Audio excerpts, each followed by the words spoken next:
Hey everybody, I'm Norris. It's March 2nd, and this is the Norris Group's Real Estate Headline Roundup in 2.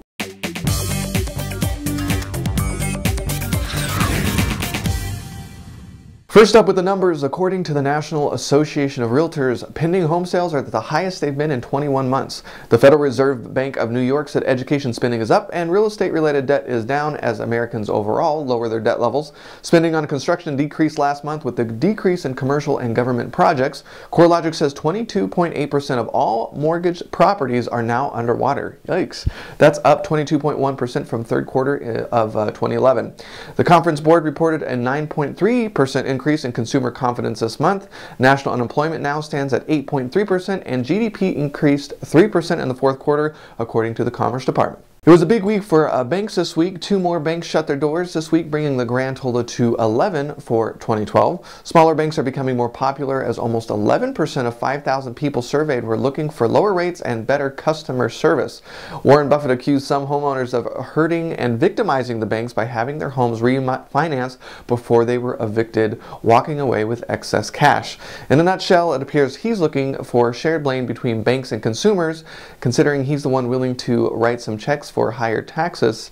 This is sort of a shout out to the Democrats giving banks a hard time. So this is big California news this week. California Attorney General Kamala Harris announces the California Homeownership Bill of Rights this week. This is a package of several bills put together that she's trying to push through all at once. And in a nutshell, here's each of the pieces that come along with that group of bills. The Foreclosure Reduction Act requires creditors to prove they have the right to foreclose and stops dual track foreclosures, meaning no foreclosures while a mod is in progress. The due process reform legislation requires creditors to supply a single point of contact responsible for handling all the foreclosure information for a consumer, as well as providing an email, fax, and mailing address to the consumer. It also charges $10,000 for robo-signed docs. And for all of you trusty sale buyers out there, this will definitely affect you. The blight prevention legislation requires no blight enforcement actions be taken on new owners for 60 days and also allows fines for blight to increase from $1,000 to $5,000 per day. So get in there and fix it up. You got 60 days, but after that, ouch, it's going to be bad.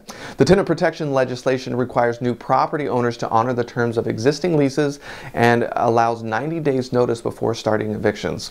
The enhancement of Attorney General enforcement legislation imposes a $25 fee paid by servicers upon recording a notice of default, which will go to fund the mortgage fraud watchdog strike force. It also extends the statute of limitations for things like acting as a real estate agent without a license and accepting upfront fees for loan mods. That extension is now going from 1 year to 4 years. And finally, under the Attorney General's special grand jury part of the legislation, the Attorney General will be able to put together a panel to investigate and indict for financial crimes against the state. I'm sure we're going to be hearing a lot more news about this in the coming weeks. Mr. Ed DeMarco continues defending his decision for no principal write-downs on Fannie and Freddie loans. This week he was in front of the Senate Banking Committee. DeMarco said his job is to protect taxpayers, and that does not include reducing the amount of principal on loans owed.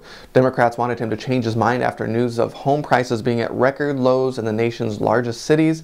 Fannie and Freddie owns or guarantees 60% of the nation's mortgages, and while Fannie's losses have gotten a little better this year, it will still be requesting another $4.57 trillion, and that is with a T, from the Treasury. That's it for the news today, but there are way more headlines on our blog at thenorrisgroup.com/blog. Up on the radio show this week, the roles are reversed. Bruce Norris will be interviewing Shawn, Watkins, and Angel Bronsgeest. March 8th, we're in Vegas at Intrust's Self-Directed Investors Conference. March 14th, we're at Downey at the Downey Association of Realtors luncheon. March 15th, we're up in Sacramento at NORCALREIA. And April 28th and May 5th, mark your calendars. We're going to be doing All in Our Fold. April 28th in Southern California, and May 5th we're going to be up in Northern California doing it. And as always, if you're looking for a hard money loan, check out thenorrisgroup.com, or if you're interested in earning 9% return in or out of an IRA, check out tngtrustdeeds.com. Have a fantastic weekend, and we'll see you next week.